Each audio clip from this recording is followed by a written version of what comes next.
Apologies for the technical difficulties. It's currently the top of the 5th inning. Sean Fitzpatrick is the pitcher for the Crawdads. The 1-2 to the leadoff hitter, Nathan Brasher, misses inside. Well, you missed a lot. Did we? Not really, actually. Not really. We missed a lot of time, but I wouldn't say a lot of action. I had a wrap from World Wraps. Shout out Tyler Blair's dad for bringing some food for us today.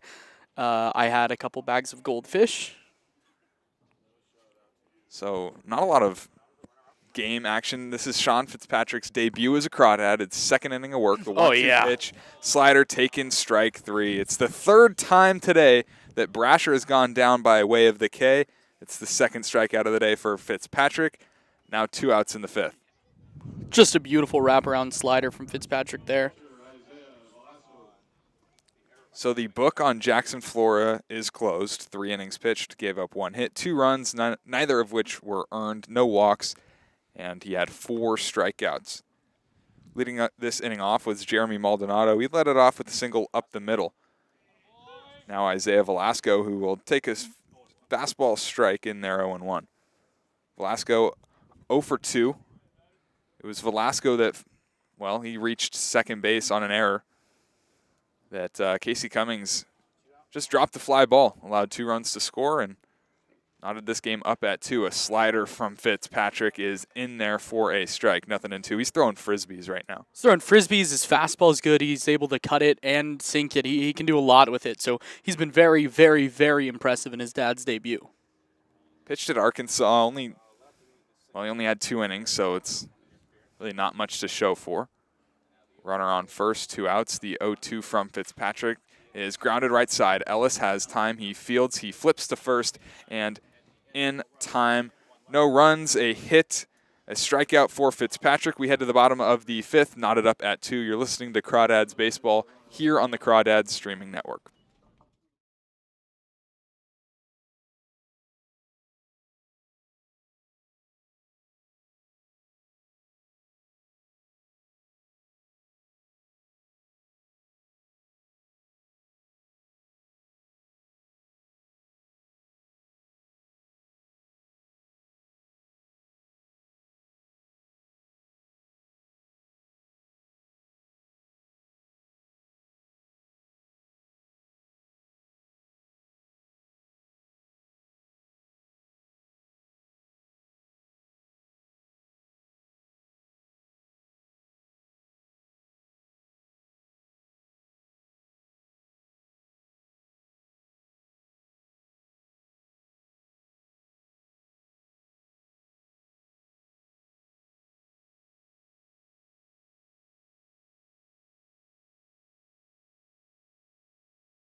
Bottom of the 5th inning. It'll be Sam Gilliam to lead off for the Crawdads in a brand new ball game since we left you due to, technical difficulties. 2-2 were knotted up. It was an error by Casey Cummings that allowed 2 runs in. Orlando Leon Jr. is back on the bump for his 5th inning of work. He'll fire in a slider that misses a little bit high.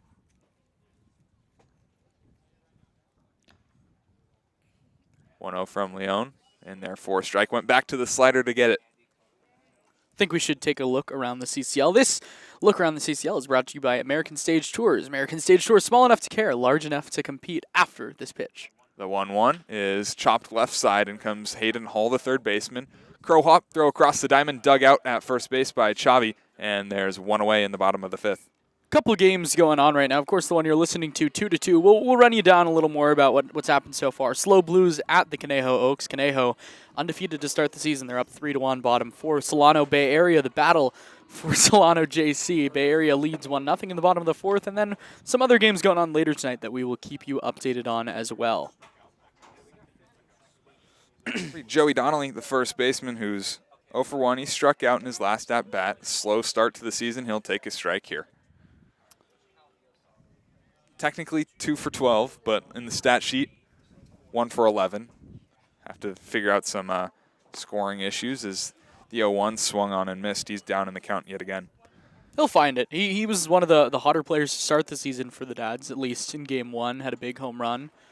Last year was terrific for Walnut Creek early in the season and just kind of fell off at the end. 0-2 from Leon Jr. Fastball way up and out. Orlando Leon Jr. has really settled in since a tough first inning. 2-run homer by Ryan Brome highlighted it. It's kind of been the case for the Crawdad offense this year. It seems like they're bouncing out early, getting a lead early, and then starting pitcher is just getting in a groove as the 1-2 is fouled back over our heads.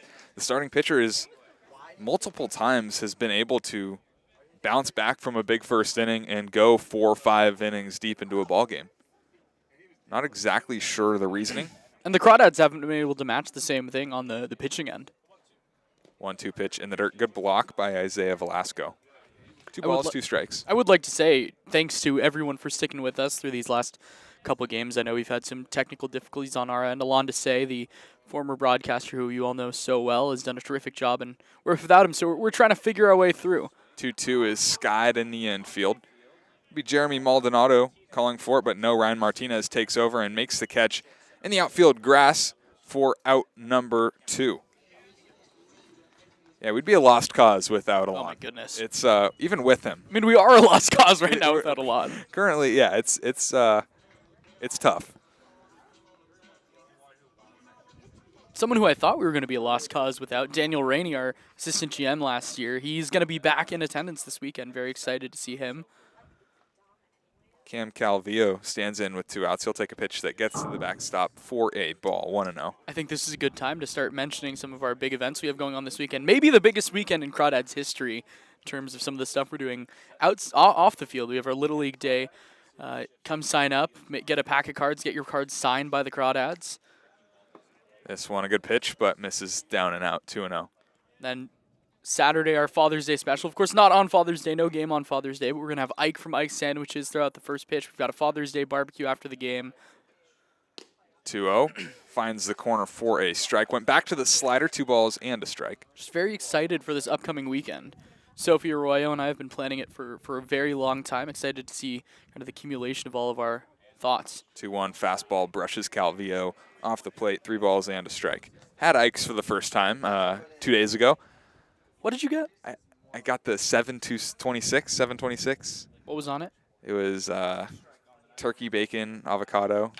3-1 is crushed out into deep left field. As I'm going back, he's looking up. It's off the top of the wall. Calvillo digging around first. He'll pull up into second base. A 2-out double for Cam Calvillo. Had home run sound, just not the distance. That one absolutely cranked to left center field by Calvillo. Beautiful swing from the right side, and the new Zag just poked one off the left center field wall. He had one last year where he came late in the season for the last couple weeks or so, pimped a ball, did the bat flip, did everything, was walking around the bases. It ended up coming down, hitting the warning track, and ugh. Brent Cummings went over and asked him, how many did you hit during the regular season? And he said, 2. He said, right, hit 20 and then you can do that. Didn't miss it by much, and looked to be the deepest part of the yard, but that'll bring up the top of the order in Ryan Ellis. He's 0 for 2. He'll take a pitch inside for a ball. 1-0. Grounded out in both of his plate appearances, once to the third baseman and once to the first baseman. Looking to give the Crawdads lead right back. He'll foul a fastball off and out of play.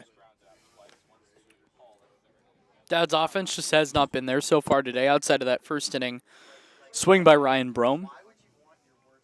Been a lot of inconsistencies, I'd say. It's few good innings in a game, and outside of that, they can't score. They don't really score in consistent manner as the 1-1. This is a little bit low, 2 balls and a strike. They score in bunches. It's 2 or 3 runs in an inning, and seems like that's all they're going to get for a while.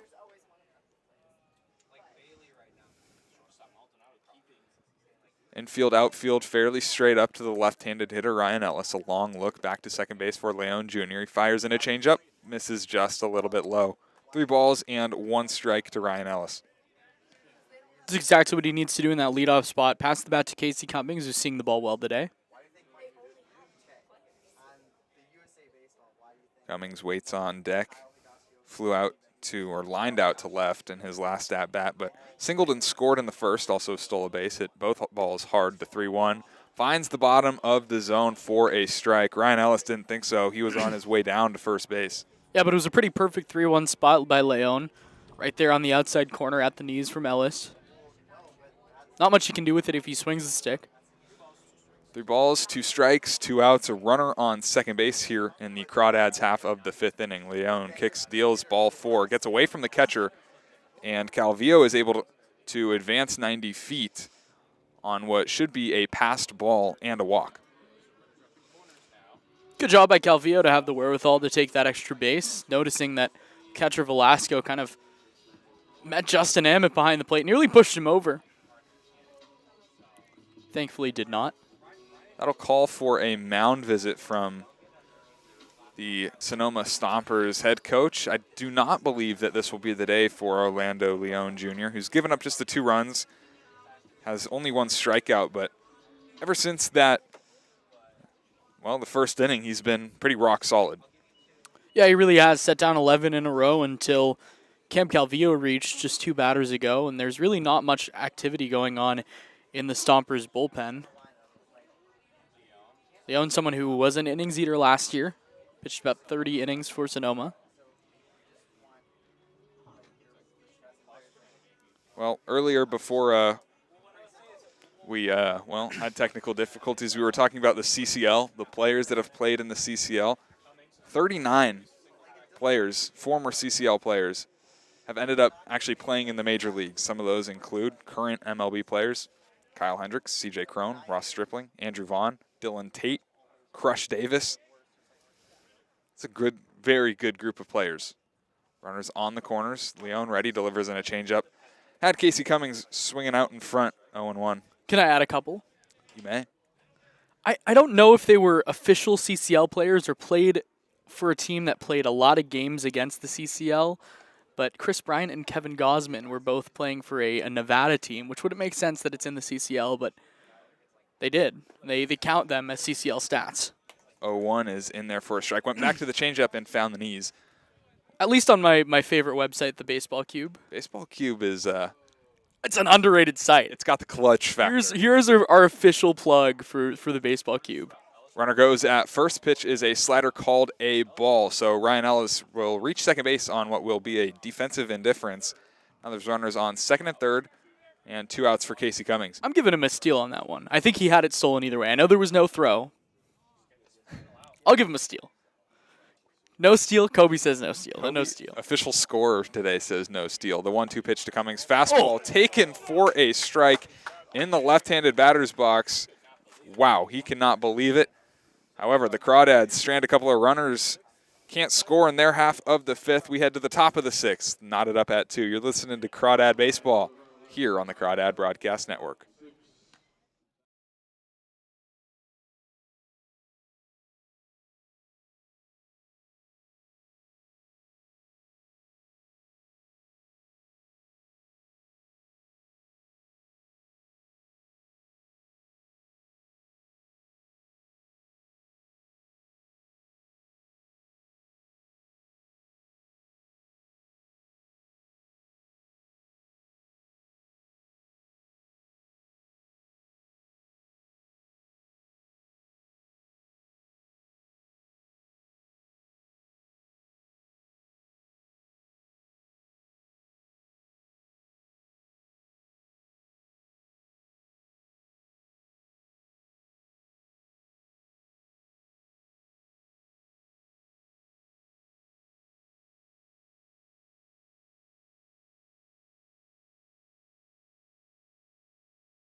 Pitching change for the Crawdads. They'll go to the right-hander, Tyler Blair. This call to the bullpen is brought to you by NorCal Oaks. The NorCal Oaks is a non-profit organization dedicated to developing skilled players who want to excel in the game of baseball and softball while attaining strong character and life skills in a fun and positive environment.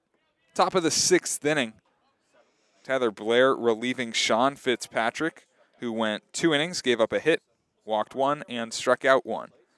It'll be Noah Rabin leading off the visiting half of the 6th. He'll take a strike, 0-1. Rabin 0 for 2, flew out and lined out both to the outfield. The 0-1 pitch from Blair in there for a strike. Tyler Blair is another one of those guys that Brant Cummings said he's a dude. He was a guy that was supposed to have a big role in the Cal bullpen this year.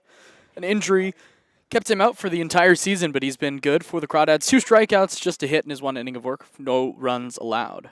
That was back in the first game against the Admirals. The 0-2 from Blair is a fastball crushed into left field, but it'll find its way foul. We'll do the 0-2 again. And we're very grateful for his dad, who brought us all sandwiches or wraps, I should say, from World Wraps today. Very good. They were. He's like high up in the World Wraps world. I'll tip my cap to those wraps because there's not a whole lot of wraps that I really like. And me neither. And it was a good wrap. Solid. I think I had the steak. Okay. And it was good. The 0-2 pitch swung on and missed. Gilliam will have to go to first base. He does so successfully. First strikeout of the afternoon for Tyler Blair. That's the first out here in the 6th. Pretty curveball. Kind of reminded me of what I felt when I first bit into that wrap from World Wraps today. It was not even sponsored. Just like, oh man, that was good. Just solid. Yeah. Yeah. Above solid, like very good, very talented curveball, very talented wrap. That'll bring up Xavi up here. They're all over the place. This one from Blair misses a little outside, 1-0. Xavi Paraguirre, just a guy that is a good player. He's solid over there at first. Doesn't move too well, but like when he gets it, he does a lot. 1-0 in there for a strike. Nice job receiving there by Gilliam. He got the strike call, 1-1. And I mean that looks inside to compare to the one that Casey Cummings got called strike 3 back in the 5th. 1-1, good slider, 1-2. Yeah, this kid can pitch. He's got the good fastball and that curveball there. That that one looks like a little bit more like actually a 12-6, but really just falls off the table. 1-2 from Tyler Blair. Fastball outer half taken for strike 3. Back-to-back Ks for Tyler Blair. 2 away in the top of the 6th. Trying to see how many ways I can work in something about World Wraps for Tyler Blair pitching. That was a perfect pitch, just right on the outside. Nothing. I got nothing. We'll bring up the left-handed hitter, Logan Azum. Left fielder is 0 for 2. He grounded out to short and flew out to left. He'll take a fastball way up and in, had him dancing off the plate. Product of JUCO is Logan Azum. Spent 2 years at Fresno City. Hit just 1 home run, had 22 RBIs. Batting average in his sophomore year was .406. This one misses outside. From Fresno City, went to San Francisco in the WCC and didn't have a whole lot of opportunity, only had 34 at-bats, hit .265, OPS at .675. This one is hit out into right center field, has Casey Cummings going back. He's into the gap, onto the track. He makes the catch just in front of the wall for out number 3. A 1-2-3 inning for Tyler Blair. He picks up a couple of strikeouts. We'll head to the bottom of the 6th. We're knotted up at 2 on the Walnut Creek Crawdads streaming network.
Bottom of the 6th inning here at Monte Vista High School. It'll be Ryan Brome to lead it off for the Crawdads. Homered back in the 1st inning. Since then, it's been a very, very quiet offensive stat line for the Crawdads. The first pitch from Orlando Leon Jr., who's back out for his 6th inning of work, will miss up and away. At one point, Leon Jr. had retired 11 straight hitters. Cam Calvillo then doubled, and that broke that streak. The 1-0 pitch is fouled back right in our direction, but off the net, 1-1. And correct me if I'm wrong, this is the longest we've seen a pitcher of any sort go against the Dads this summer. This certainly is. Yeah, Crawdads scored twice in the first on the home run from Brome. He rolls this one over, right side. A diving stop by Apir Aguirre. He flips to first. It gets away. A diving stop by the catcher, Isaiah Velasco. He keeps Brome on first base. A very nice effort from Velasco to keep that one from going into the Crawdad dugout. Error? Hit? Error? Let's talk this over. I think that's got to be a hit. I think it's a hit. It's a very tough play, diving to the right. The throw is an error. I think we can, they're not mutually exclusive, right? We can give a hit and an error. No, because he didn't advance. I give it a hit. We'll give it a hit. So Ryan Brome is on with a leadoff single here in the bottom of the 6th inning. That'll bring up Matt King. Yeah, we can give some home cooking to Ryan Brome. He deserves it.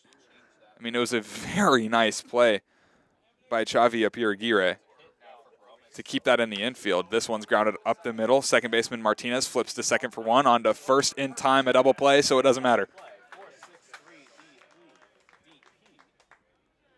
Twin killing here in the bottom of the 6th inning. Matt King grounds out into a double play. He's 0 for 3. Yeah, King hit the ball hard in his last at-bat that time, really just a roller up the middle and helping Leon out with the second pitch swinging and killing 2 birds with 1 stone. That'll bring up Cole Fellows, left fielder. He is 0 for 2 today. First pitch from Leon Jr. is crushed out into deep left. As him going back, he's on the track, he's looking up. It's off the top of the wall. Digging for second is Cole Fellows. He stands into second base. A 2-out double for Cole Fellows. It's his 3rd on the year, and Crawdads have a runner in scoring position. Wouldn't it be nice if they had a runner on first and 1 out, or a runner on first and no outs before that? But unfortunately, they don't. Just a great piece of hitting by Cole Fellows. That's just what he does. Kid rakes. Now officially leading the team in doubles. Him and Max Farfan were tied, but now he's got a trio of them. Well, that'll bring up Brian Duroff. Duroff, the average leader for the Crawdads. Flew out to center field in his second at-bat, but singled earlier today as well. He fouls the first pitch he sees back into the net. It's a big opportunity for Duroff. 4 RBI this year, leads the Crawdads, or did lead the Crawdads before Ryan Brome had 2 earlier today. A big spot. This is a guy that hits cleanup, a guy that wants to prove that he can hit Division I pitching. Long look to the plate for Leon Jr. Gets a pitch he likes, now looks back to second. Delivers to the plate, fastball a little bit high, 1-1. And I know Brant Cummings loves that, because one of his big critiques of the first couple games of the season is the Crawdads have been swinging at pitches too high. That chest high and a little higher is something that they think they love, but they've been swinging through a lot. So good discipline by Duroff. Outfield is shifted to the right, except the left fielder, Logan Azum, is playing straightaway left. This one skied in the infield, foul ground. Catcher moving over is Velasco, and he'll watch it foul. 1-2. And Isaiah Velasco definitely struggles with those pop-ups. We saw him miss a couple in the last game, celebrate when he caught one. That was a relatively easy play. It's not an easy play. It's not. I shouldn't say it's an easy play, but for a catcher, it's a play that you're expected to make. It is. Well, I could talk about catching and how thankless of a job it is. 100%. But those plays should be made. And the one that you're talking about it wasn't hit all that high. I've been in that position, and it was in and out of his glove. When it hits your glove, you should catch it. The 1-2 to Duroff. Tapped in front of the mound, under the glove of Leon Jr., charging his Martinez. He cuts it off, but Duroff will reach, and Fellows will advance. Error, hit. Hit? Andy Mack is saying hit. So, you know what? Home cooking. Why not? It's the third hit of the inning for the Crawdads. It's probably a play he should have made. And now another visit. I think this could be the day for Orlando Leon Jr. 5 2/3 innings. He gave up 2 runs, 7 hits, a couple of strikeouts, a couple of walks. He departs, and he's responsible for both the runners on first and third. We'll take a break. When we come back, we'll have the new pitcher for the Stompers, two-way here in the bottom of the 6th. Don't go anywhere. You're listening to Crawdad Baseball here on the Crawdad Broadcast Network.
Garrett James is the new pitcher for the Stompers. He relieves Orlando Leon Jr. after 5 2/3 innings of work. Runners on the corners for the Crawdads, and Sam Gilliam, who's 0 for 2. He sees the first pitch. He skies it out into deep left, but hooks it foul. Ball was tagged by Sam Gilliam, just way out in front of it. A guy that the Crawdads have seen before is Garrett James. Last year was good, 3-3 in his 13 games, 4 starts, 4.21 ERA. Did pitch against the Crawdads 2 shutout innings with 2 Ks, 1 hit allowed. Over a span of 25 2/3 complete innings, as this one is, again, fouled off. Other side, 0-2. Actually, last year got some chances to hit 10 at-bats, 2 hits. Pitched at Santa Rosa Junior College in the last 2 seasons. 5.5 ERA combined in 34 innings of work. Left-hander deals, fastball outside, 1-2. Big at bat for Gilliam. Definitely his biggest of the season to this point. Like I said earlier, a guy trying to prove something. Pitch from James, a curveball in the dirt. Really good block by Isaiah Velasco. It keeps both runners where they are. Duroff could not advance from first. Yeah, huge play right there. Keeping the runner at third. Solid speed with Fellows at third. Below average speed over at first with Duroff. Left-hander set and ready. Infield, outfield, straight up. The 2-2 pitch is fouled straight back into the net. Good swing from Gilliam. But we'll do the 2-2 again. So the thing that Garrett James struggled with most was, well, it was the walk. 12 walks in 19 innings of work this past season at Santa Rosa Junior College. Did have 12 strikeouts. He'll step off the back of the mound here. Really wasn't a problem in his first season.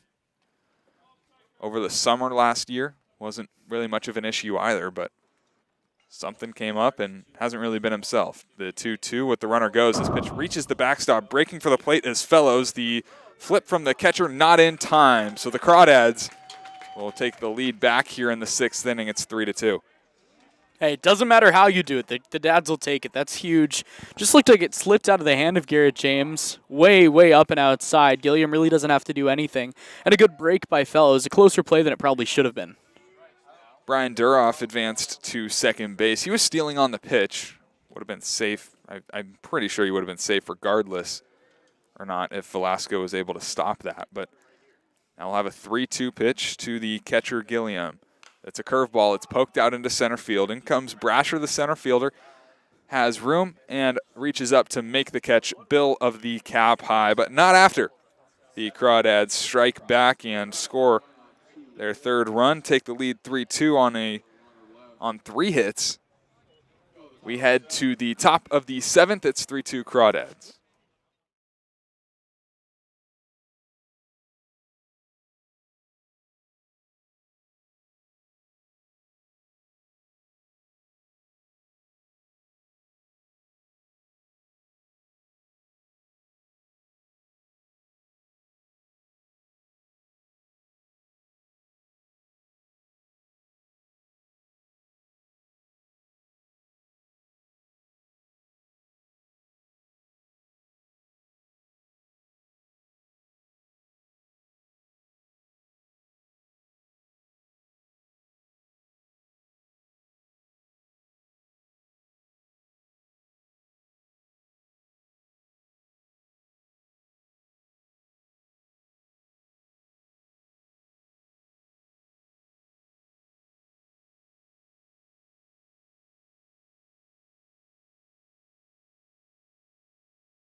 Pitching change for the Crawdads in the top of the 7th inning. This call to the bullpen is brought to you by NorCal Oaks. The NorCal Oaks is a nonprofit organization dedicated to developing skilled players who want to excel in the game of baseball and softball while attaining strong character and life skills in a fun and positive environment. The Crawdads will go to the right-hander Ryan Troy, who bounced back very nicely after a disaster outing against the Bay Area Admirals about a week ago. Through an inning of work, he's given up 5 runs. Of course, those were all 5 were in that first game he pitched. He did not record an out. 0-1 to Wyatt Davis. He fouled the first pitch fastball that he saw into the Crawdad dugout. 0-1. Davis has walked but did not advance any further than first base. Troy kicks, deals, and gets a swing and a miss on a pitch in the dirt, 0-2. Much better start for this outing for Ryan Troy, getting 2 strikes. Nice fastball on the inside, and then was able to go off speed on the outside and get a chase. He had a very up and down year at Santa Barbara City College, as this one is fouled back over our heads. We'll do the 0-2 again. Had an up and down year at City College. When he was on, he was really on. When he was off, he had the outing, or had outings, much like what we saw against the Admirals. But, I mean, when he gets the stuff, he has a really good slider. Fastball up around 90 miles an hour. The 0-2 pitch is fouled into foul territory. Calvillo gives way, but he'll watch it into the trees. We'll do the 0-2 yet again. So do you broadcast SBCC baseball too for KCSB? KCSB, I do not. We probably could have. Yeah. But did you watch a lot of their games? I didn't watch any. Okay. And it's kind of a shame because I have a lot of good friends on the team. So So a little bit disappointing on my part, but I got the scouting report on Ryan Troy. Okay, I appreciate it. 0-2 pitch, good changeup, but White Davis wasn't biting. It'll miss low and out. Yeah, we hear a lot about the fastball, a lot about the slider, but I like the changeup there. Looks like he had success with it on the 0-1, going away from the left-handed hitter. Probably more of a weapon against a lefty. Troy delivers the 1-2 pitch. It's a slider. Didn't miss by much. 2 balls, 2 strikes. I don't know where it missed at all. I think Wyatt Davis thought it was a strike. I think you're probably right. He did some sort of weird dance in motion like he was going to go back to the dugout, but he'll stay in the box for another pitch. 2-2 pitch, just a little bit outside, 3-2. So Ryan Troy, I'm not sure if you know this, has a brother. I do know this. Okay, he went to UCSB. Shout out. Was a Gaucho. Gauchos. Before my time broadcasting, however. Got drafted. And the 3-2 pitch swung on and missed. Ryan Troy gets his first strikeout in the first batter he faces. Really nice job bouncing back by Troy. I want to hear more about Chris Troy, but first of all, like, elite bounce back after getting a 1-2 that should have been called a strike, a 2-2 that was a good chase pitch, and then finally able to bury him with 3-2. So, Chris Troy, Tommy John missed latter half of the 2021 season, all of the 2022 season, and is back this year in the AA affiliate. Shoving. Yeah. Shoving. I'm pretty sure he got Player of the Month or Player of the Week for the AA affiliate Boston Red Sox.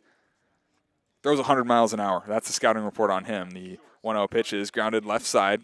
Matt King fields and throws to first just in time to beat Ryan Martinez for out number 2.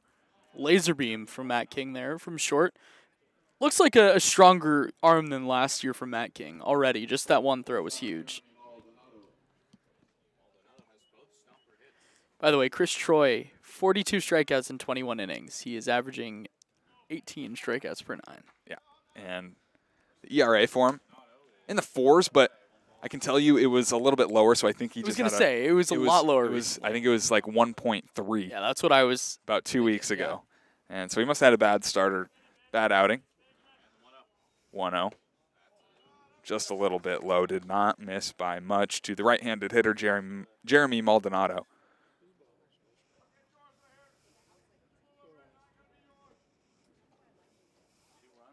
Ryan Troy, ready. The 2-0 pitch swung on and missed. Went to the changeup to get it. It was a good one. Yeah, it was a really nice pitch there. Love that changeup, especially in a situation you're probably not expecting it in as much.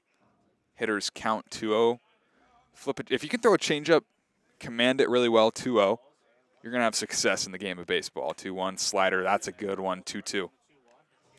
Definitely finding his comfort zone here in the creek after that rough first outing, excuse me. And he even had the bases loaded in the second outing, but he was able to work out of it with just 1 out. 2-2 punched up the middle. Ellis cuts it off, throws from the second base bag on the run. Throw to first is in time. 1-2-3 inning for Ryan Troy. It's time to stretch here at Monte Vista High School.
Bottom of the 7th inning, it's 3-2 Crawdads here at Monte Vista High School. It'll be 8-9-1 due up for your Walnut Creek Crawdads. Joey Donnelly leading it off here in the bottom of the 7th. First pitch from the left-handed pitcher, Garrett James, misses down and out.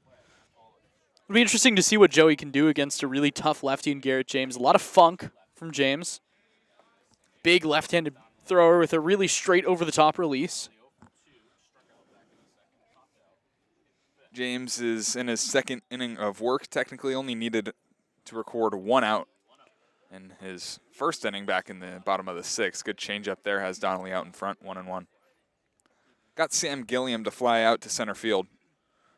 That was the 3rd out of the 6th, and, well, all that was needed from James. 1-1 pitch, misses just a little bit in. 2 balls, 1 strike to Joey Donnelly. He's hitless today. He's struck out and then grounded out to the second baseman in the 4th. He grounds this one left side. It is fair under the glove of the third baseman, Hayden Hall. Donnelly's around first. He's heading for second. He will stand in at second base. This is a tough one.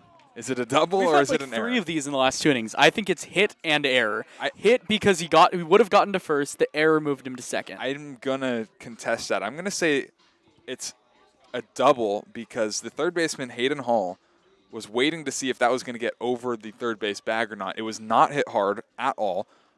Hit with a lot of spin, so I think he was waiting to see what it would do. I'll take a double. Kobe, give him a double. Give him a double. Hit error is the official score. Number 9 hitter, Cam Calvillo. He'll take a strike. Oh, there's so much bias. Kobe Seagal, our wonderful statistician, saying there's no bias. There's so much bias. Calvillo takes up and out. Calvillo doubled in his last at-bat. That was back in the 5th inning. He's 1 for 2. Popped up to the second baseman as well. Dads would take some insurance here. A double here would not hurt. 1-0 from James as the runner takes off. This one is punched into left field, a base hit. Donnelly being waved around. He will score without a throw. Calvillo digging for second. Throw is into second base, but not in time. What did I just say? That's a double for Cam Calvillo. It extends the Crawdad lead. It's 4-2.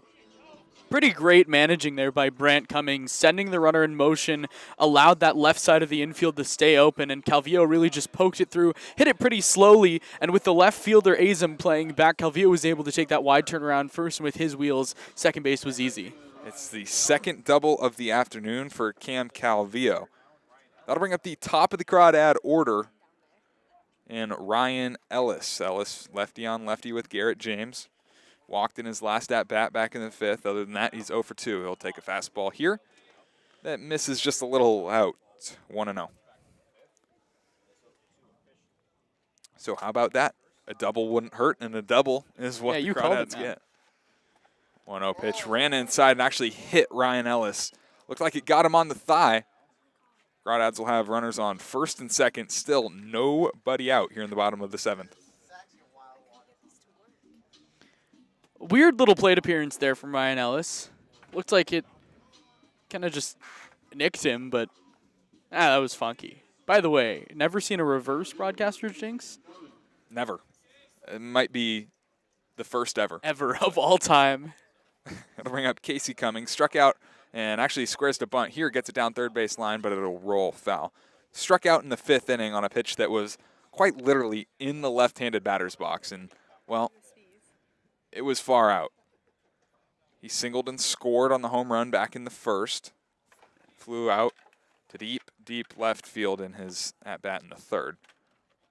He'll take a curveball on the outer half for a strike, 0-2.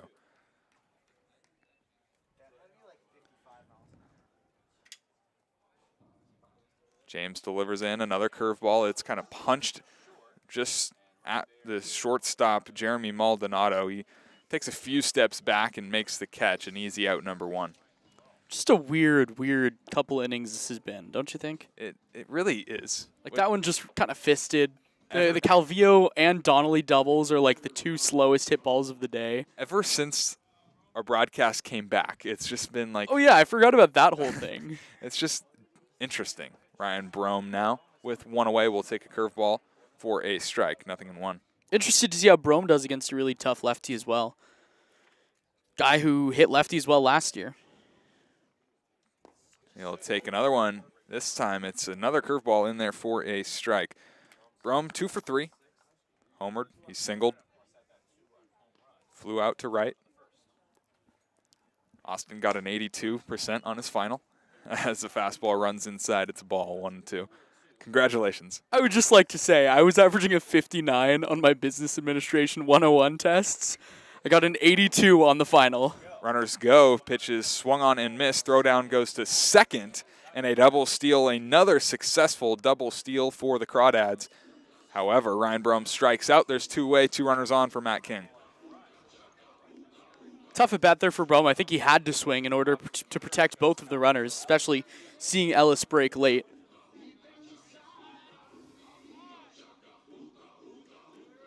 It'll bring up Matt King. King 0 for 3 in his 2023 season debut, but a hit here would go a long way. Facing the left-handed Garrett James, he'll take a pitch in the dirt. Appeal down to first base, but he did not go. 1-0. Texting everyone I know about this final.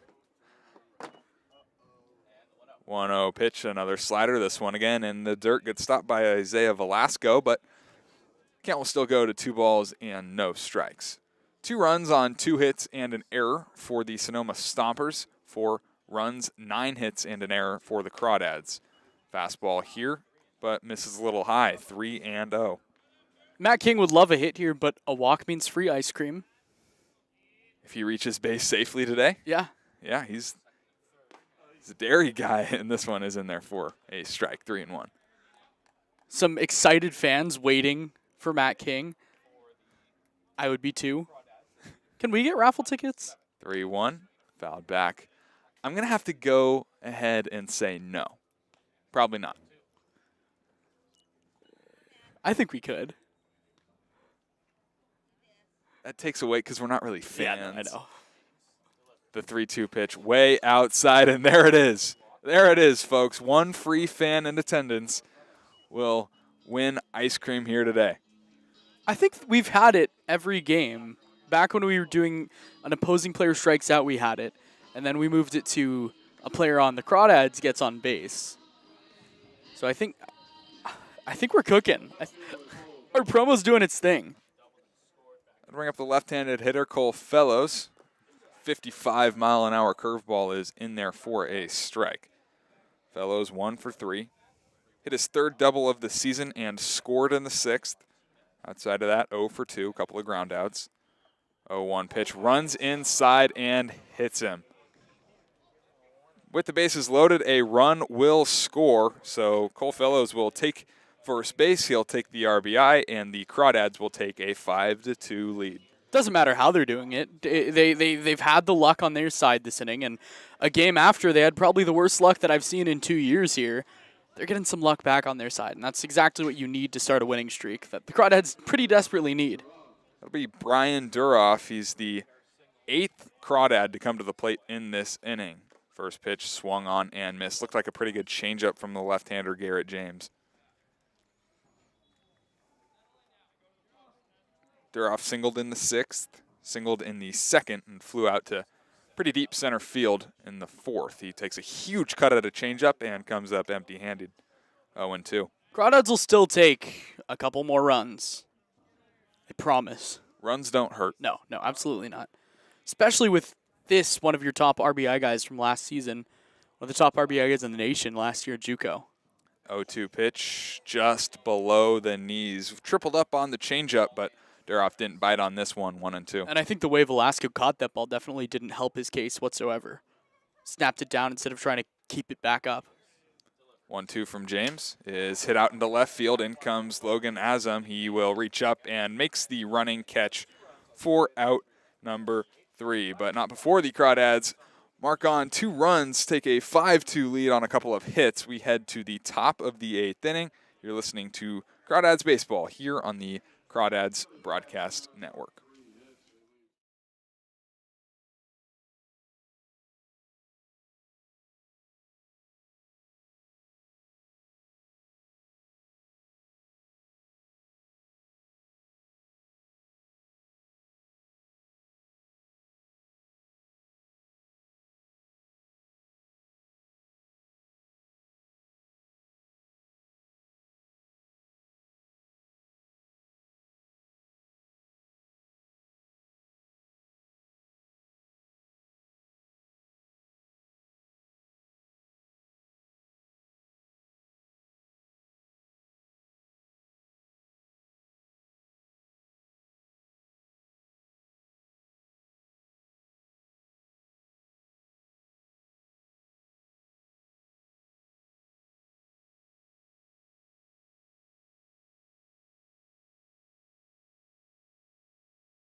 Top of the 8th inning here at Monte Vista High School. It's the Crawdads on top of the Stompers by a score of 5-2. It'll be Ryan Troy back out for his second inning of work here.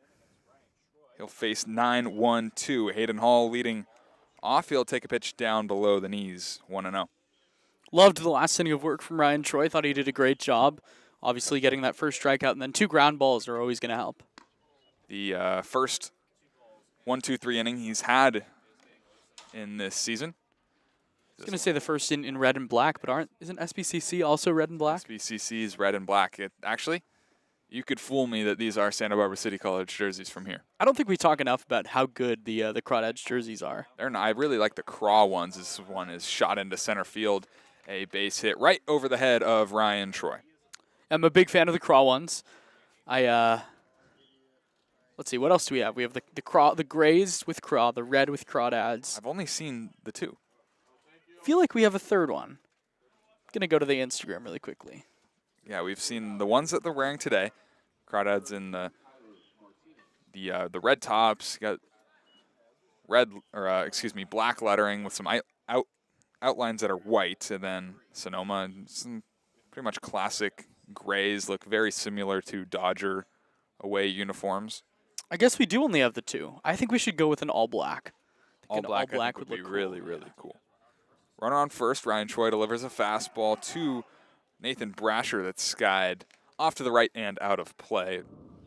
Finds the softball field here at Monte Vista. Now, the guys would hate the All Blacks because playing once it gets to like summer, and it's like 95, the guys are going to hate it. But I think they would look really good. 0-1 pitch. Good. Looked like a bender there, 0-2. I think you would sacrifice a little bit of body heat. For the drip? For the drip. 0-2 pitch, fastball. Just misses a little bit high, 1-2. I would. I love the all-black SPCC baseball ones. Yeah, those are sick. They're sweet. Those are fantastic. 1-2 is tapped off of Martinez. It's a foul ball. Had to wait until Sam Gilliam touched it to call it, though. Shout out Sam Gilliam, man. He works back there. He really does. And, well, for a guy that has a rep of not being best catcher behind the plate, you'd fool me because he's been really good, not only today, but, well, all season. We talked about it earlier. And that's coming from a catcher. Former himself, catcher. Yeah. Current catcher. You could still do it. I'm not. I couldn't. I really couldn't. You catch Ryan Troy right now. You'd see some passed balls. Yeah. You'd see some very lazy effort. Just not something I think I'm ever going to do again. 1-2 pitch, pulled outside, 2 balls, 2 strikes. What's the highest velo you caught in high school? Well, so I caught a guy warming up. Ryan Spaceshot, committed to Stanford. I'll shout him out on the broadcast. He's a senior going into his freshman year at Stanford as the 2-2 pitch is hit into right field, high. Duroff moving over into the Crawdad bullpen, but he'll watch it foul. So Spaceshot in a game, the fastest I ever caught him was 95. I think he actually got up to 96 in a game, and I believe I was catching that as well. But he was warming up, and if you're familiar with what a pull down is, it's basically when the pitcher runs and throws the ball as hard as he can. So from about 55 feet, I caught 101. How was that? Didn't see it. Really? I caught it, but I didn't really see it. Yeah. Surreal. I do miss the feeling of catching that because it's something you'll never see. Is the 2-2 pitch just misses a little bit high from Troy. It's just exhilarating. I'm sure. It's like an adrenaline like none other. 3 balls, 2 strikes to the leadoff hitter Nathan Brasher. This one is up and out. Ball 4. So after the leadoff walk, after the leadoff single, Ryan Troy issues a walk, and there's 2 runners on for the catcher Isaiah Velasco. It's an important batter for Ryan Troy to get Velasco, who's having a tough day, before he gets into that middle of the lineup. I like this job by Sam Gilliam to go out and talk to his pitcher. 1 through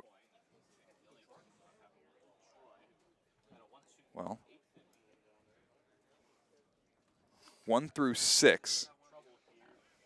1 through 7 in this Stompers order has been held hitless. Wow. Yeah. mean, just 3 hits for the Stompers all day. Really, before Hayden Hall led off this inning, 1 hitter had gotten a hit. And that is Jeremy Maldonado.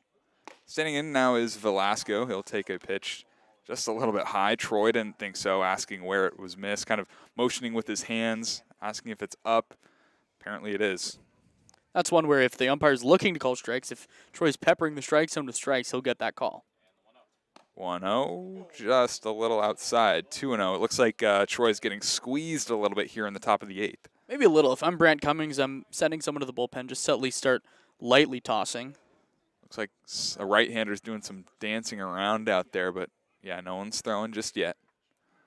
Righty to lefty. Troy delivers fastball up. 3-0. This 8th inning, the one that Troy was throwing it against the Admirals where he kind of fell apart, the 3 straight hit batters. Still no outs. The difference in that outing and this outing is right here he's around the zone as the 3-0 pitch misses high. Back-to-back walks given out by Ryan Troy. The bases are now loaded for Noah Rabin. Looks like Cade Cushing is going to start throwing. Guys close for the Crawdads already this season. Big spot. Huge spot.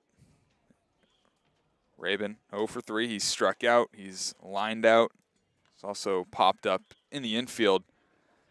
Well, a hit here would completely change the complexion of today's ball game. Crawdads took a 2-0 lead in their home half of the first inning, just for the Stompers to bounce back in the third, score 2 of their own. Crawdads got 1 in the 6th, 2 in the 7th, and currently have a 5-2 lead, but nobody is out here in the top of the 8th inning, and the bases are still loaded. That's where adding those 2 in the bottom of the 7th really comes back to help the Crawdads in this one. Mound visit has finally subsided, and we're ready for Noah Rabin to dig in.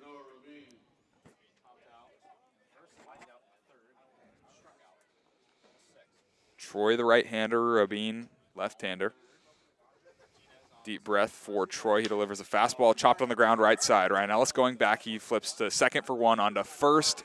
Not in time. So 4-6 fielder's choice. A run will score. It's 5-3. But a good job by Troy to get back in the strike zone. Surprised to see that Rabin was swinging first pitch after Troy had struggled to get in the zone.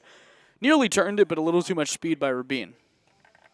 That'll bring up the big first baseman, Chavi Aparagira.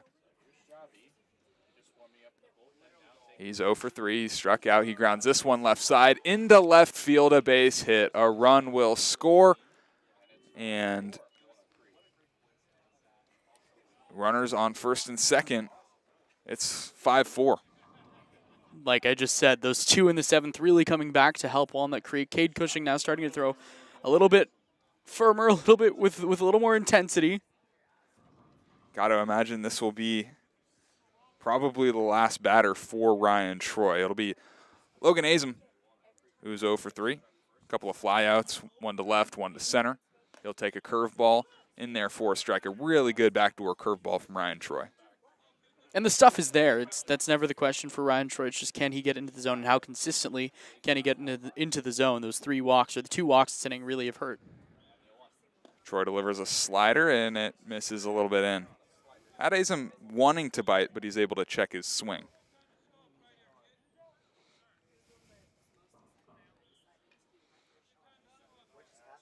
Sun has pretty much moved out of our sight to have trees blocking us on the right, but also some hills.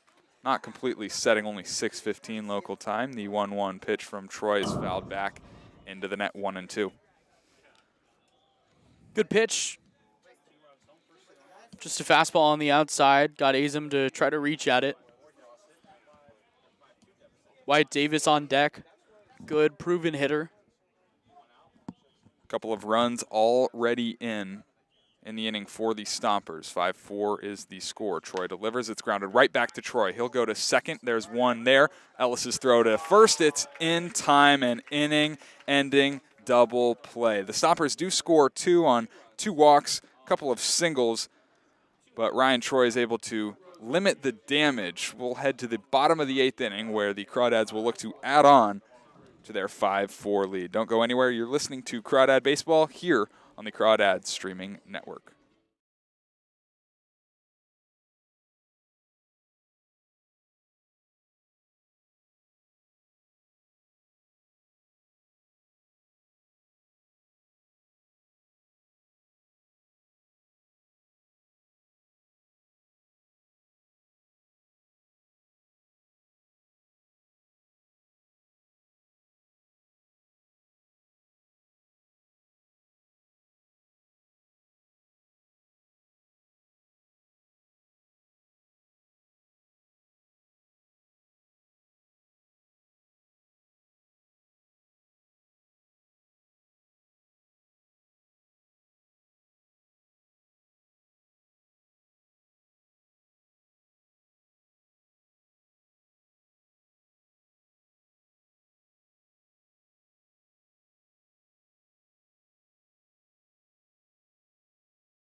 New pitcher for the Stompers is the first baseman who comes in to pitch, Xavi Aparagira.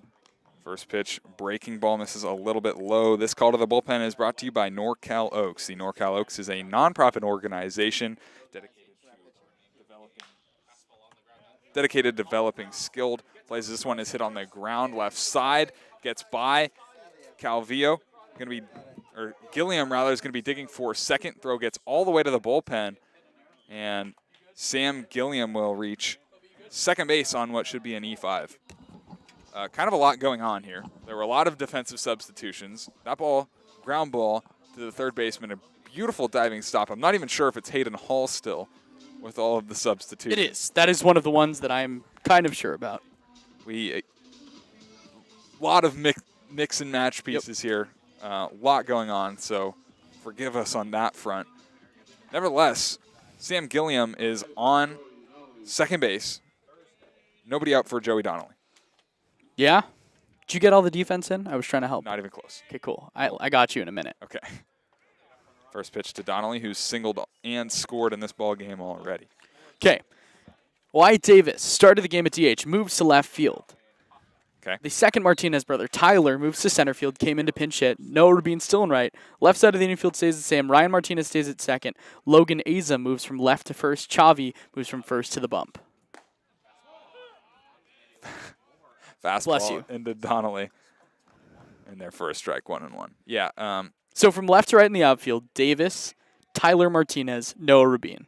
Okay. Hayden Hall, Jeremy Maldonado on the left side of the infield. Yep. Ryan Martinez, Logan Azam on the right side. Xavi moves to the bump. All right. Well, we got that all figured out. 2 balls, 1 strike to Joey Donnelly. We tried. There's in between innings, there's not a lot of time. No. Especially if you don't recognize it like right away. Exactly. And this one is poked out into left field. Overcomes Wyatt Davis, newly entered left fielder, but he'll watch it foul.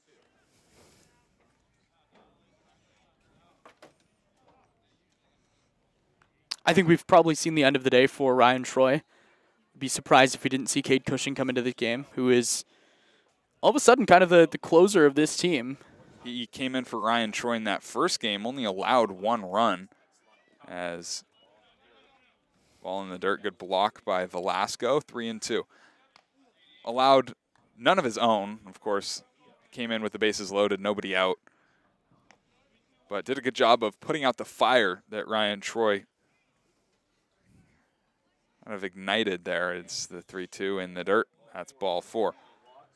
Pitching today for the Crawdads has been, well, pretty good. Jackson Flora started us off. He went 3 innings, gave up a hit, 2 runs, neither of which were earned. This one was, he also had 4 strikeouts.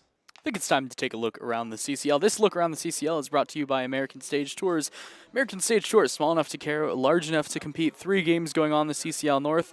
Game you're listening to right now, 5-4 Dads, bottom 8. The Admirals shellacking the Solana Mudcats 8-2. Healdsburg and Lincoln up in Lincoln just got started. Number 9 hitter Cam Calvillo squares to bunt, gets it down.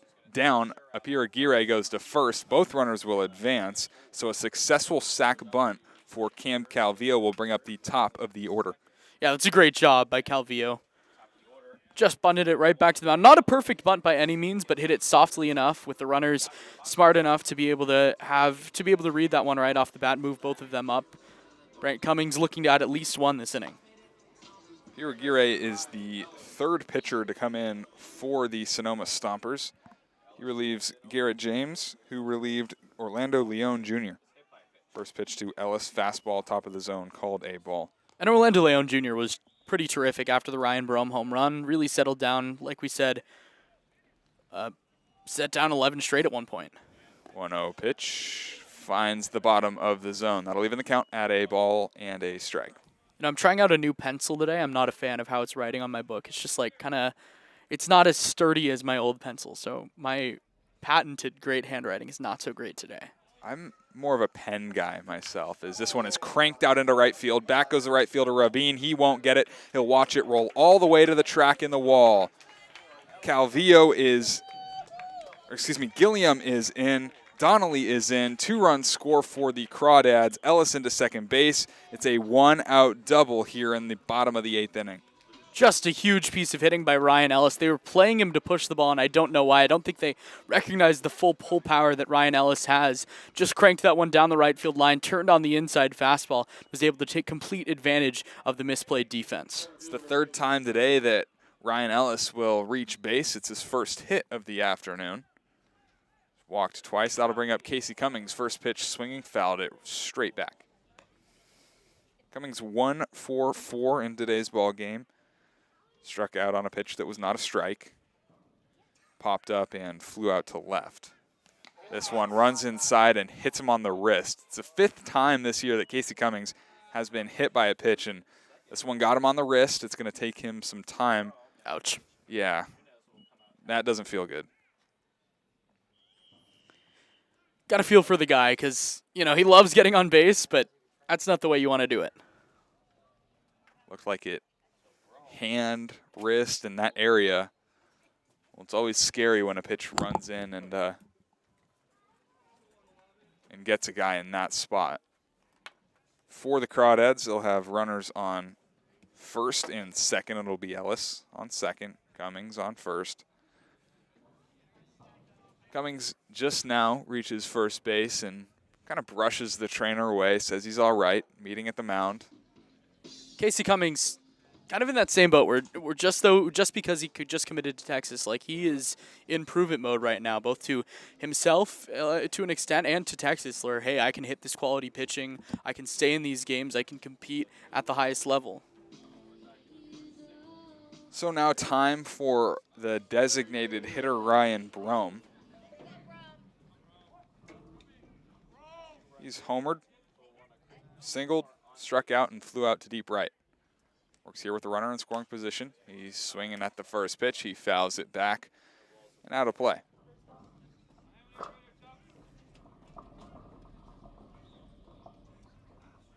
need to start thinking about player of the game. A look back to second base, infield, outfield, straight up. Ellis doing some dancing off second. Pitch from Xavi is grounded right side and through into right field. So bases now loaded for the Walnut Creek Crawdads here in the bottom of the 8th. Bromer, just a great day from him. A 3-hit day, crushed that home run in the first and now extending the rally in the 8th. I think the only person that might be unhappy about this rally is Cade Cushing, because another run makes it not a save situation anymore for Cushing. But here's Matt King, who got on bases last time. Still looking for his first hit of the 2023 season, albeit this is his first game. The fastball from Chavi misses upstairs. 1-0. King with a chance to deliver. Crawdads up 7-4, swinging here. High pop-up on the infield, foul ground. Calling for it is Hayden Hall. He will reach out and make the catch for out number 2.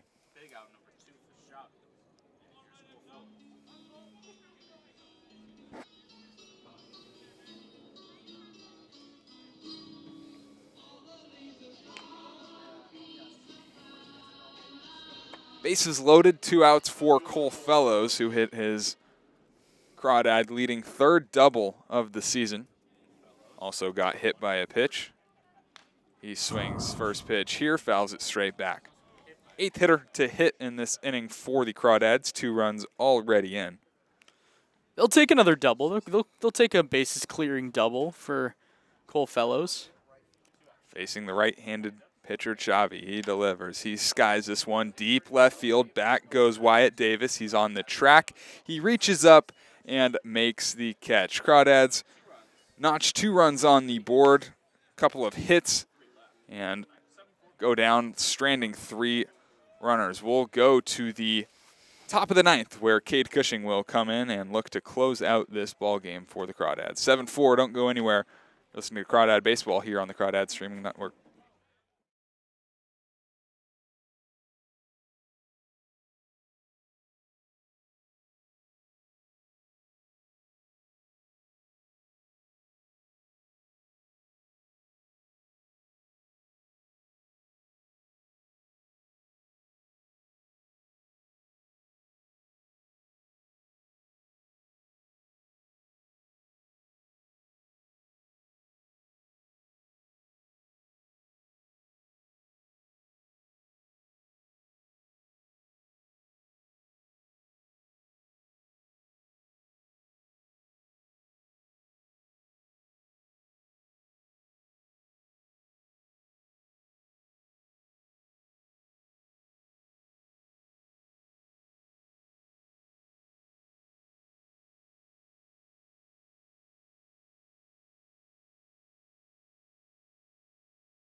Top of the 9th inning, Crawdads will head to the bullpen. This call to the bullpen is brought to you by NorCal Oaks. The NorCal Oaks is a nonprofit organization dedicated to developing skilled players who want to excel in the game of baseball and softball. It'll be Cade Cushing to close this game out for the Crawdads. 7-4 here in the top of the 9th inning.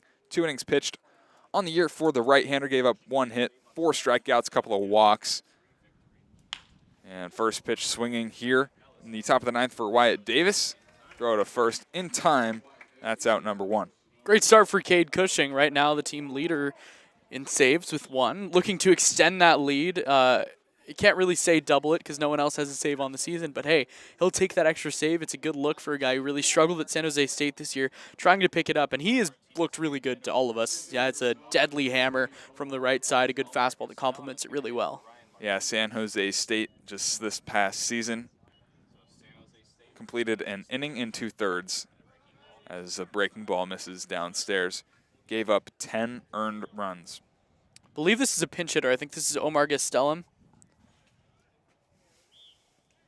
Omar Gastelum here, making his first appearance of the series. The catcher gets a couple of days off. but now works here in the top of the ninth, down by 3. This one misses just a little bit low.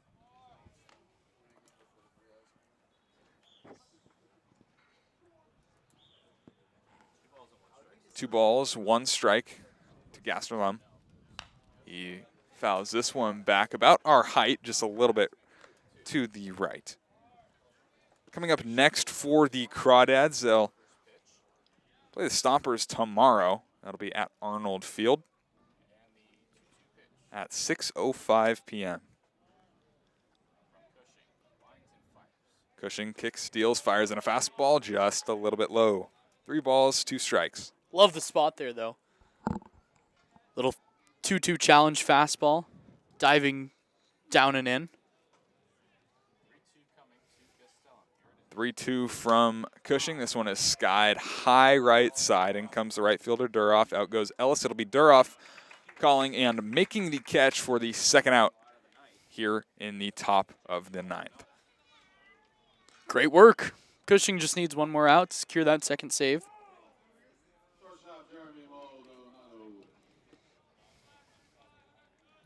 It'll bring up Jeremy Maldonado. He stands as the last chance for the Stompers. 2 for 3, a couple of singles. First pitch from Cushing. Big swing and a miss on a changeup.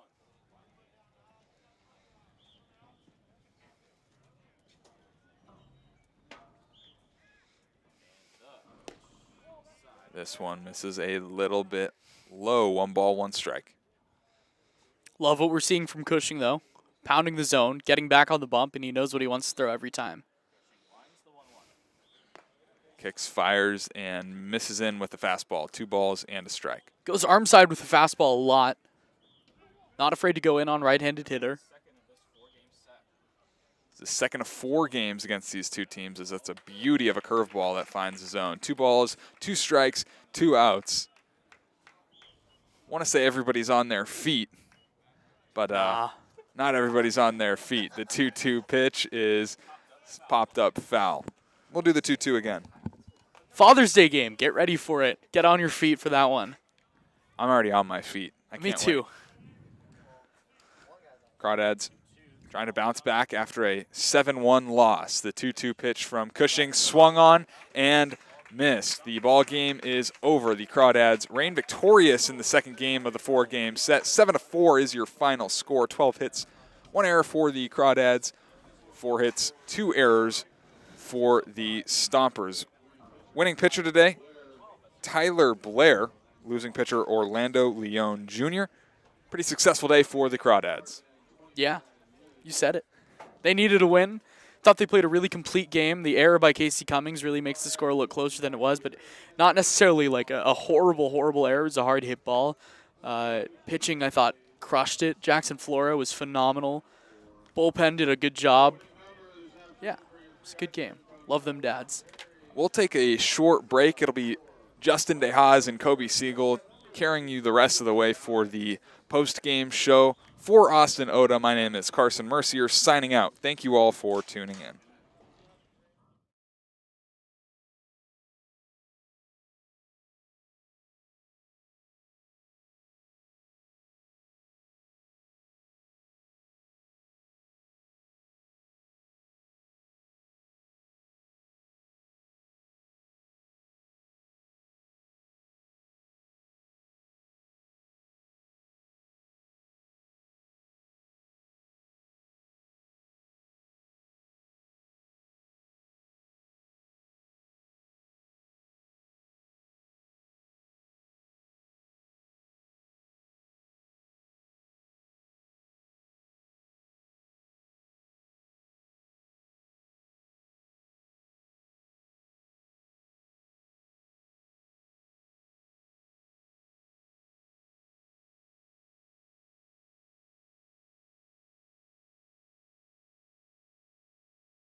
Hello, everyone, and welcome to the Walnut Creek Crawdads postgame show. I am your host, Justin DeHaas, and my co-host, Kobe Siegel, will join me shortly. But first, we have our Crawdads Player of the Game, which is brought to you by DVY Cards and Collectibles, a local shop of all your favorite cards and collectibles, conveniently located just off the 4 freeway. Our Player of the Game is Ryan Brome. Ryan, thank you for coming on to the show. Thank you for having me. All right, so first of all, I just want to talk to you about that home run you hit. What was the pitch sequence like, and what were you seeing? What allowed you to go yard on that? I mean, the guy was mixing pretty good. I mean, Brant always tells me I'm one of the better guys with guys on, and that's because I just take a little off and really put an emphasis on putting balls in play. And, I mean, hung a slider a little bit, and sure enough, it went. Yeah, for sure. And obviously you were one of the big key contributors for the squad last year. And, do you feel like you got off to a slow start this year? And what do you feel like this game has done for you so far? Yeah, I mean, it was about the same as it was last year. Last year I came out, I was striking out a lot. And then 3 games later, I wasn't getting out. And, I mean, I started getting going a little bit against Mudcats a couple of games ago. And, yeah, I mean, I'm ready to really turn it on. Yeah, and we talked about the home run, but you had 3 hits today. And so what was different about today than some of the other games so far this season that you felt comfortable with? I'm just starting to see the ball better in the box. I mean, it's hard when you're out of the game for a couple months to, feel rhythm, feel timing in the box because, I mean, a lot of it is just what pitches you're swinging at, if you're on time or not. I mean, you look at baseball players and, when you see a 90-mile-an-hour fastball, you have 400 milliseconds to react. Well, 200 of that is just picking up the pitch. And in order to make perfect contact, you have 7 milliseconds of leeway. So, I mean, it's a lot of fine-tuning, and the better you get at that, the more successful you'll be. Yeah, and the squad struggled a little bit on Sunday against Sonoma, but you guys really came out today with 7 runs and 12 hits. What was it about the whole lineup in general that was able to get it going? I wouldn't even say we struggled against them last time. I mean, we showed 2 hits against them last time, and, I mean, to be honest, we hit the ball really well. We just were hitting it right at guys. I mean, got it going a little bit today, and their defense was a little bit slower, and, I mean, sure enough, seven runs, that's going to win you most games. Yeah, for sure, especially with the pitching that you guys had out here today. And so last question here. You guys tie up the series with Sonoma. You got 2 more games left. What do you guys have to do to win those games? Oh, I mean, we just got to keep putting the pressure on them. I like watching guys run, steal bags. I mean, it creates a lot of pressure, and, I mean, you see it in today's game. Twice we had guys trying to take second, trying to take third, opens a hole, myself included. That's just gets guys hits, gets guys on, and provides runs. I mean, it's great to see. Yeah, no kidding. So thank you, Ryan, for coming on to the show. Appreciate it, sir. And we wish you the best of luck for the season. Thank you. And so that was your Crawdads Player of the Game, which is brought to you by DVY Cards and Collectibles, a local shop of all your favorite cards and collectibles, conveniently located just off the 4 freeway. And so as Ryan Brome exits down the stairs, Kobe Siegel joins me on the show. And so, Kobe, what did you see? What are your reactions to this game that we just witnessed?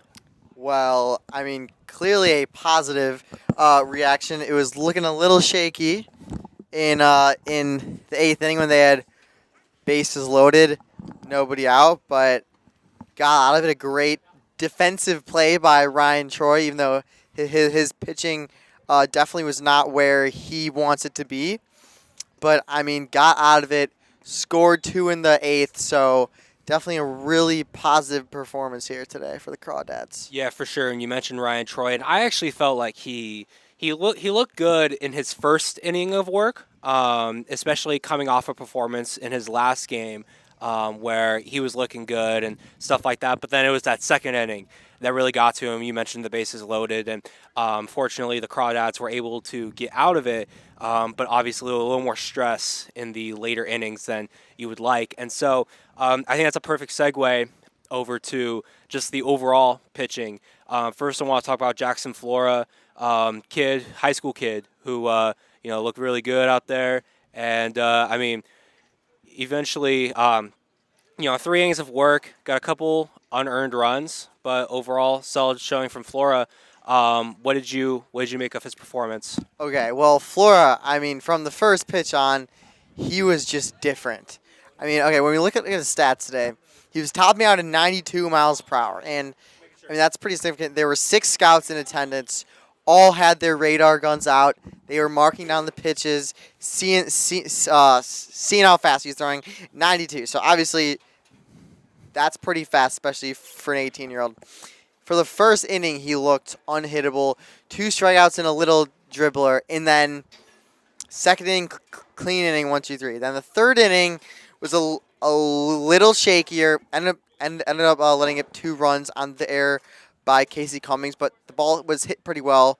But he's still at 2 strikeouts. So, I mean, 4 Ks in 3 innings. It's clear why he has the potential to be drafted. So, I mean, he was fantastic.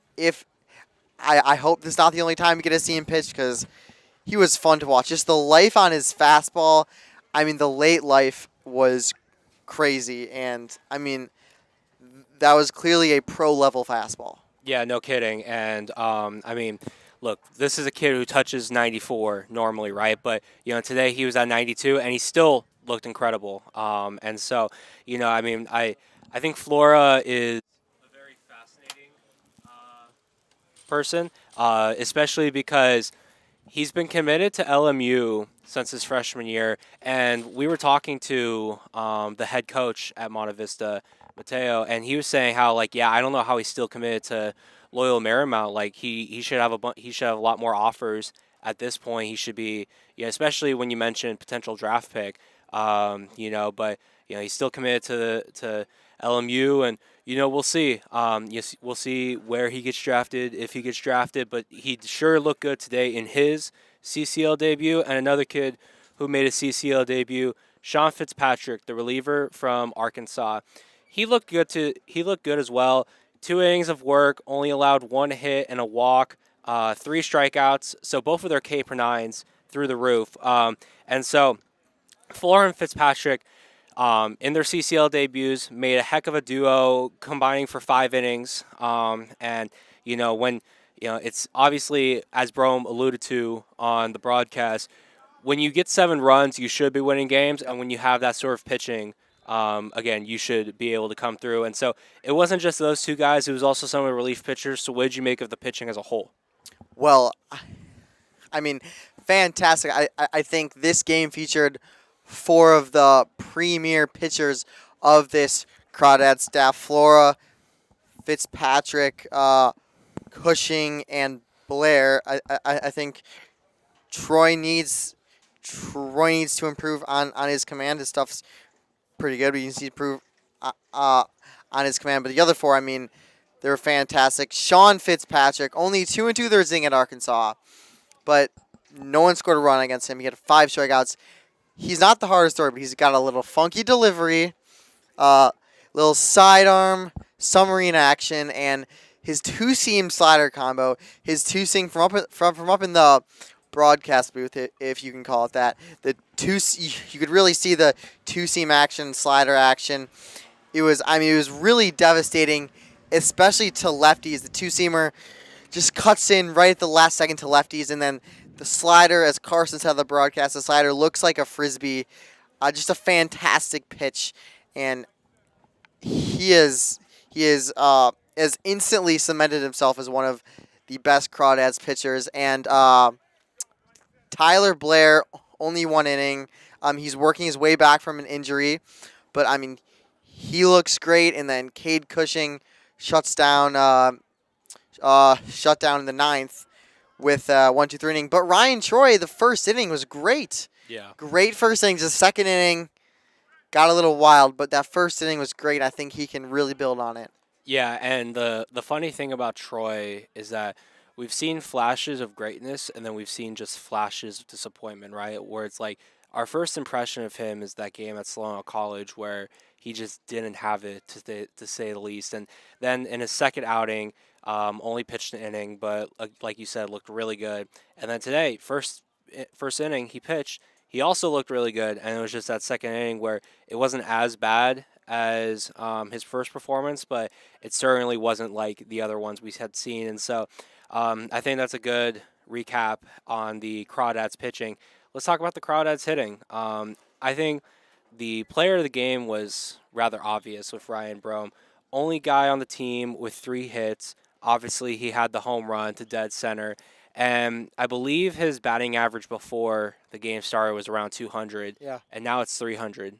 So I mean, I as you guys heard on the interview, talked to him. You know, it's safe to say that he was struggling a little bit to start off the summer, but he didn't seem too concerned about it because this is kind of like what happened to him last summer too. And as we all know, he finished with like a 364 batting average and ended up being one of the best players on the Crawdads.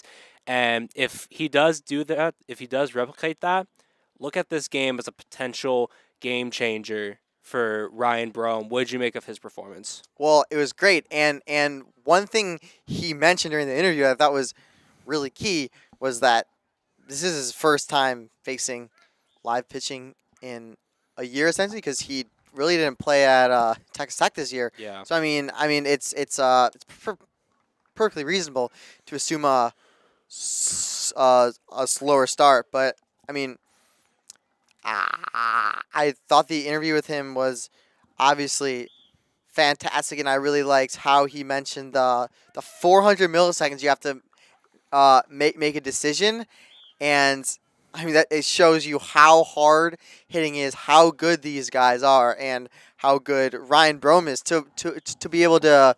I mean, there's only a few games where he struggled, but this early in the season, one game can really help out your stats, and I mean credit to him for picking it up that quickly. Yeah, exactly. I mean, I alluded to how he was struggling so far this season. Just remember, the season's only like a week old, right? Yeah, So, I mean, let's not put too much stock in the fact that for about a week and a half, Ryan Brome was hitting 200. Like, I mean, he's going to pick it up eventually, and this game could easily signify something like that. And it wasn't just Brome who was rolling tonight. Brian Duroff also had 2 hits, so did Cam Calvillo. A couple kids who are JUCO products, right? You've got Duroff from Chabot, and then you've got Calvillo from Maloney. And, we know Calvillo's going to Gonzaga. Duroff, I do not believe he is committed to anywhere yet, but as we all know, Casey Cummings is going to Texas, and that was a deadly 1-2 combo at Chabot this past year. And so he's also going to garner a lot of D1 interest. But a couple guys down the lineup who are very talented, and just because they're hitting 6th and 9th respectively doesn't mean they're bad hitters by any means. I mean, Duroff's a kid who has been hitting 2nd consistently, and with the addition like Matt King, who in his CCL season debut didn't get a hit, but I mean clearly Brant has a lot of trust in him, putting him up in the cleanup spot. Calvillo's a kid who Brant's talked about putting up higher, but it's just tough to put him anywhere right now. And he put him in the 9-hole, and he keeps on producing. And so those are just some of my takeaways from the lineup. But besides Brome, anyone else catch your eye, Kobe? Well, Cam Calvillo, for sure. 2 for 3. I mean, he also had a sack bunt, his 4th at bat. I know obviously he's gonna do whatever Brant Cummings says, but I'm sure he really wanted to hit and drive in some runners. But I mean, his double was a rocket, was off the wall, almost a home run. His single was hit really hard. So I mean, he looks great in this early season, and he moves over to third base for Matt King at short. So I mean, that left side of the infield, when you have essentially 2 shortstops playing on the left side of the infield, that's really good. Also, Ryan Ellis defensively at second base has been great early this season. So I mean, a really strong infield presence. Yeah, no doubt about it. And I think, we talk about this Crawdads lineup, and let's just talk about some of the pitching that they had to face. And you look at a kid like Orlando Leon Jr., and you look at his final stats, and I think they're a bit deceiving. It's 5 2/3 with 7 hits, a walk, 3 earned, and 3 strikeouts. And if you look at that line, you're not like totally impressed, I would say. Like, 1 out away from a quality start, but the whip's well above 1, and it seemed like he was pitching a lot better. I mean, he retired 11 straight batters at one point during the game, and so it was just he was cruising through 5, and the 6th inning got to him a little bit. He himself gave up 2 earned runs, and then Garrett James came in relief in the 6th inning and gave up an inherited runner, which I believe pins the loss onto Leon, if I'm not mistaken. But so overall I felt like Leon Jr. had a really good game. What did you make of his performance? Well, yeah. I mean, first inning, little shaky. Brome obviously took him deep, and then he was really cruising 11 straight batters. But really in that 4th inning, Cam Calvillo with 2 outs rips the double to left field, and I mean really essentially it's a poorly timed double with 2 outs. You don't have that with no outs, and then the next inning,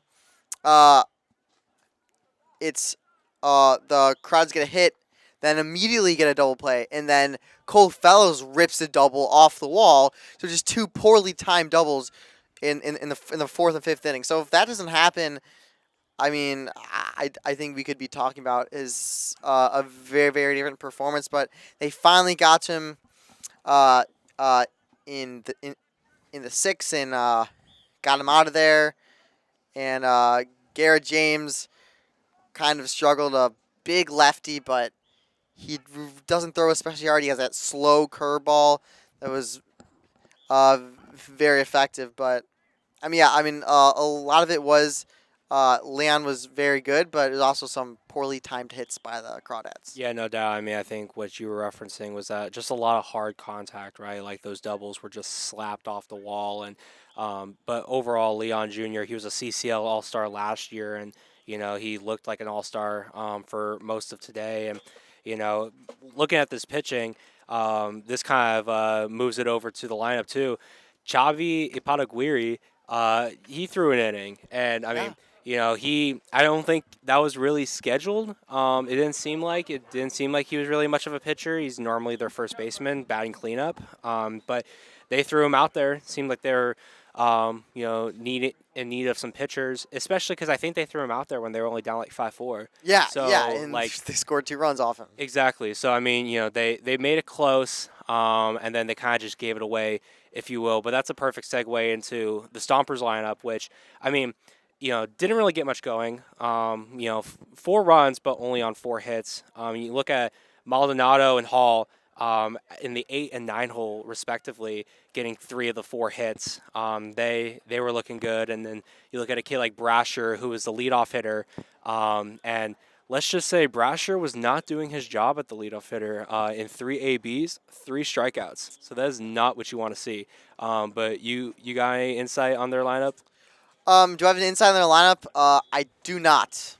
The only insight I have is that this the only way that they were able to score was on self-inflicted wounds by the Crawdads. Yeah. That error by Casey Cummings. If that doesn't happen, Flora goes 3 straight zeros, and then Ryan Troy, if he doesn't walk the bases loaded, then those hits don't really hurt you. So, I mean, their lineup. I don't necessarily have insight. I think it's not particularly an intimidating lineup. I think that if the Crawdads pitching can just not make mistakes, I think they will be able to navigate it rather effectively. Right. I mean, the fact that they only had 4 hits and yet managed to score 4 runs is more of an indictment on the Crawdads pitching rather than Sonoma's lineup. But, I mean, Sonoma's lineup looked good on Sunday, right? They got 7 runs, and, this should be a fun series. It's now tied 1-1. We are going to Sonoma tomorrow, so that should be fun. Yep. First bus ride of the year. Really? So First bus ride. Let's go. I love the bus. Well, because we carpooled over to Solano College, and I believe I overheard that we will be taking a bus over to Sonoma. So, I mean, who doesn't love a good bus ride, right? I mean, I can't wait to find out who I'm going to sit next to. But that's just going to wrap it up here for us. And, hey, we apologize for the technical issues again. But, hey, we were able to have a pre- and post-game show. We were able to broadcast most of the game. You didn't really miss too much. You only missed a couple of runs by the Stompers. Like, come on, that wasn't too bad. Or, it was the Stompers runs. But, that's going to wrap it up for us. For Kobe Siegel, I am your host, Justin DeHaas. Thank you for listening to the Walnut Creek Crawdads post-game show.